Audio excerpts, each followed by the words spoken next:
Back again with another YouTube video. It's your boy Uriah G. Today we're gonna react to 10 WWE stars who refuse to work with another wrestler. Let's get right into the video. For a WWE match angle or storyline to be effective, the stars involved need to work together in a cooperative manner. This is typically how things go. After all, they are professional wrestlers and will do their best to work with whoever they are partnered with. On rare occasions, however, a WWE star will, for one reason or another, flat out refuse to do business with one of their contemporaries. This has, in the past, led to WWE scrapping some major plans, effectively robbing fans of some potentially epic matches and moments that never ended up happening. I'm Adam Pacitti from Cultaholic Wrestling, and these are 10 WWE stars who refuse to work with another wrestler. Join us. But first, I would like to have that fuckle and need for spot of its use video on the cheaper. It's back to Nord plus know the Booking.com has all. What? Ad? I need someone to show me how to start streaming, but I don't know if that's gonna like mess up my computer. I need a PC, like stream on different platforms and stuff. Number 10, Steve Austin with Mark Mero. Mark Mero and Steve Austin had worked together before, back when they were Stunning Steve and Johnny B. Bad in WCW, and shortly after both men made their WWE debuts in 1996. By May of 98, however, things were a little bit different. Stone Cold was the world champion and the biggest star in the business, while Marvelous Mark was a hated mid-card heel warring with his wife Sable. With a surprising... I think I do remember him. He fought at WrestleMania. I forgot who he faced, but Mabel was with him, yeah. Birth of heel challengers for Austin to wrestle, WWE creatives suggested that Mero step into the spot. The Texas Rattlesnake was tentatively on board until Mero was hit with a Sable Bomb on an episode of Raw. After seeing his would-be dance partner get beaten up by his missus, Austin put the kibosh on the proposed feud and continued working with Dude Love instead. The Wild Man was well aware that allowing himself to be Sable-bombed had cost him a run with the top guy, but Mark, the actual most positive person on the planet, said that he understood Austin's perspective and wouldn't have changed anything as it got his wife more over. And then she got more under Brock Lesnar, but what are you gonna do? Number 9, John Cena with Jack Swagger. Of course, Steve Austin wasn't the first or last top guy to use his influence to get out of working with... Is this when John Cena broke character and he was just beating up Jack Swagger? Was that like part of the script, or was that him breaking character? Somebody he didn't want to. Because when you're the person the whole company is built around, it gives you a lot more clout to veto creative suggestions, you know? John Cena was no exception, and though he doesn't quite have the same reputation for backstage politicking that some of his predecessors do, he was also not immune from saying no to certain angles, storylines, and matches. According to Jack Swagger, Big Match John gave a big fat nope when Vince McMahon asked him to drop the WWE title to the All-American American on the post-wrestle... That was supposed to be part of the... like booking. Wow, I probably heard about this but didn't remember. Wow. Mania 26 episode of Raw. Swagger did tease cashing in his newly won Money in the Bank briefcase on Cena, but was so Cena refused to drop the title. He refused to lose. He refused to go over, right? Is that the right term? Successful. A few days later on SmackDown, however, he followed through and pinned Chris Jericho to become... Well, go over, I think, is that win or lose? I think I'm right. Am I either right or wrong? Y'all let me know. I don't know. I know I'm on the right track, kinda, though. WWE World Heavyweight Champ. When recounting Cena's refusal years later, Swagger questions Cena's reputation as the most unselfish top guy in wrestling history. But you know what? I think history has shown that Cena was... Hey, should they bring back Jack Swagger? Like, should they do that? I mean, I wouldn't go past them doing that. They probably could do some. Should bring back Jack Swagger. They can bring back Mike Knox, because Mike Knox was in TNA before. They can bring back a lot of wrestlers, you know? That's what they've been doing so far. They're talking about bringing back Ezekiel Jackson. The list goes on. Y'all tell me who y'all want to see come back. AJ Lee, you know, but I don't know. That's what speculations. Probably right to turn this one down. Number 8, Ken Shamrock with China. One of the big success stories of the Attitude Era was the incredible rise of China. Having debuted in WWE as the stoic bodyguard of Hunter Hearst Helmsley, the ninth wonder of the world went from strength to strength as a member of DX, and then as a fully fledged single star who became the only female Intercontinental Champion in WWE history. One of the things that got China so over was, of course, her... And now we have a Intercontinental Women's Championship title. So, yeah. ability to mix it up with the guys, and it wasn't an uncommon or shocking sight to see her bag victories over her male counterparts. Some members of the locker room were not happy to get in the ring with China, however, including Ken Shamrock. Though he had had brief interactions with China before, the world's most dangerous man balked at the prospect of working a full-fledged program with her. Shamrock understood that it was sports entertainment, but was concerned about confusing his children after instilling in them a respect for women. Ken said that he refused to work with China in a respectful way, and there was no major heat afterwards, though he may have been asked a job a few times before ultimately deciding to quit the company. Number 7, Diesel with the Ultimate Warrior. WrestleMania 12 marked the return of the Ultimate Warrior, making his first WWE appearance since acrimoniously leaving the promotion almost 4 years prior. After squashing Triple H at the Showcase of the Immortals, the plan was for Warrior to get a strong push with some decisive victories over top stars. According to Kevin... Why did they say that Ultimate Warrior wasn't really a good in-ring performer? Because, you know, there's just a lot of talk about that. I mean, I like his character overall. You know, the match between him and Hulk Hogan at WrestleMania 6. And yeah, man. That on the VCR. I done probably said it before in another video. Let's continue. Nash, one of those, was supposed to be Diesel. Big Danny Cool was finishing up his commitments before heading to WCW and asked Vince McMahon if there was anybody he wanted him to do a favor for while he still had him under contract. McMahon asked Nash to put Warrior over, but he refused, citing his belief that Jim Hellwig wasn't really one of the... I guess putting someone over is losing. I don't know. boys and wouldn't appreciate Nash doing it for him.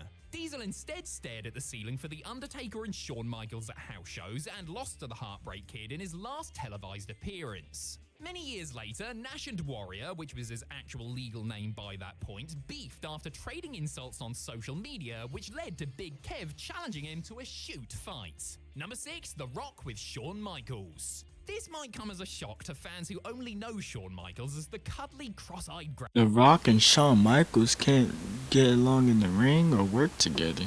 And out of NXT, but the Heartbreak Kid was once a world-class prick before he temporarily left the business and found Jesus, along with his missing smile. If you don't believe me, and why wouldn't you, then just ask Dwayne The Rock Johnson. Go on, give Dwayne a call, he'll tell you all about it. Because not only did Michaels disrespect the Great One's grandmother back when she was promoting shows in Hawaii, but he also endeavored to make a young Rocky Maivaia's life miserable soon after Johnson arrived in WWE.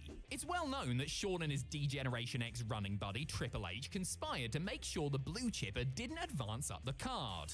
How'd that one work out for you, lads? When the Born Again HBK returned in 2002, there were talks about booking him with The Rock in a first-time ever dream match. In response, the most electrifying man in sports entertainment told WWE to take their idea, shine it up real nice, turn that sumbitch sideways and stick it right up, well, you know where. Mero proposal. When Steve Austin got to the top of the industry, he certainly wasn't shy when it came to looking out for his best interests. Marvelous Mark wasn't the only person Austin declined to work with during that period, as Stone Cold also passed on a match with Billy Gunn since it had no storyline purpose, and a program with Jeff Jarrett. Double J was a favourite of head writer Vince Russo, who had designs on elevating him to main event heel status. So surely a feud with Austin would be the ticket, right? Go punch your ticket somewhere else, kid. Austin was against working a program with Jarrett for numerous reasons, including long-standing heat with Jeff and his promoter dad Jerry Jarrett from when Austin worked for USWA as a rookie. Austin basically felt like he was treated badly by both men. The Texas Rattlesnake also wasn't exactly thrilled with a shoot-style promo the Chosen One had cut on him on his first night back in WWE after jumping from WCW, and told Russo in no uncertain terms that he wasn't going to be doing anything besides a one-off Stone Cold Stunner segment with Double J. Number 4, Brock Lesnar with... Guys, Wawa has an insane offer for... Come on, man.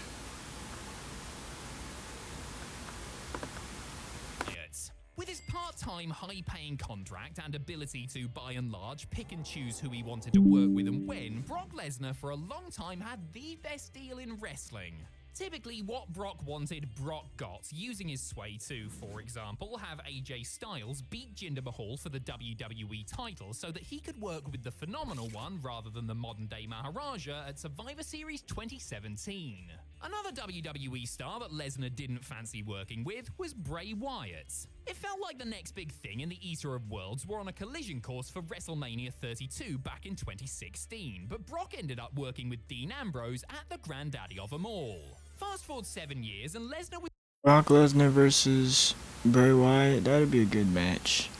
You know, if it was to happen, you guys think that would have been a good match or what? Specifically asked about wrestling Wyatt at Mania 39. This time, Brock gave the thumbs down, with reports suggesting that it was not a personal issue, rather the Beast feeling that the Bray character wasn't a good match stylistically for him. Lesnar ultimately wound up wrestling Omos at Mania, while Wyatt, who was scheduled to wrestle Bobby Lashley, missed the show due to health issues. Number 3, Hulk Hogan with Jake Roberts. There have been many instances, exaggerated or otherwise, of Hulk Hogan apparently pulling the "he doesn't work with me, brother" card. Thing is, everybody wanted to work with the Hulkster at one time because Hogan was pure box. Hulk Hogan versus King Kong Bundy. I don't even know if I still have it on DVD. That's WrestleMania 2, bro. I think I had it in color. I think it was either WrestleMania 1 or WrestleMania 2. But I think it was either black or white or in color. I think it was in color, but the quality wasn't that good. But the it was King Kong Bundy versus Hulk Hogan steel cage match. Office, and a run with the Golden Goose was guaranteed to be lucrative. Jake Roberts was certainly hoping for a run with Hogan, and on paper, it looked like a natural good versus evil program between two polar opposite characters. However, after a section of fans chanted DDT and cheered Jake during a Snake Pit segment, which didn't end up airing, Vince McMahon started to get cold feet. The two men did work a few house shows together in December of '86 and January of '87, with Hogan later claiming that their styles didn't mesh well and he decided to quickly move past things rather than try and work out the kinks with Roberts. Hulk went back to working with Kamala on the road, while the Snake turned babyface shortly after. Even now, decades later, Roberts still laments that Hogan didn't want to try and make their feud work. Number 2, CM Punk with Triple H. CM Punk was not a happy camper in January of 2014. I think I know about this. The only reason why I do is because I am a CM Punk fan. He's like my favorite wrestler, but what's the name? I mean, I like all the wrestlers in their own way, but mostly I have like a top 5 list. As I stated before, CM Punk is probably my favorite wrestler. But the CM Punk and Triple H thing, you know, before he left and all that, with him being back and settling things, making amends, you know, all about all of that. So yeah, okay, I know about this one. Let's continue.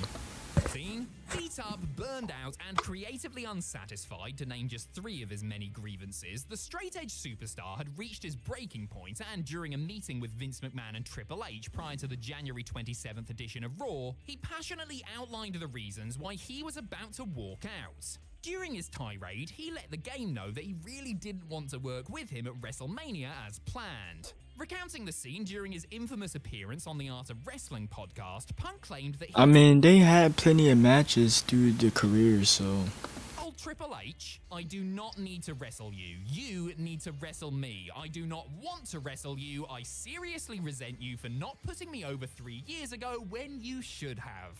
Crikey, tell us how you really feel, mate. Not only was a match at Mania with the Cerebral Assassin not a reason to continue soldiering on, the mere idea of it was one that Punk was dead set against and a contributing factor to his decision to leave the company. Number 1, Hulk Hogan with Bret Hart. Bret Hart might have been miffed at the red and yellow cucking he received from Hulk Hogan at the end of WrestleMania 9, but he gritted his teeth and got on with things because he knew that he had a feud with the Hulkster to look forward to several months down the line. After all, Vince McMahon himself had promised the Hitman that he would wrestle and beat Hogan for the world title at SummerSlam. Hold on. Would Vince McMahon...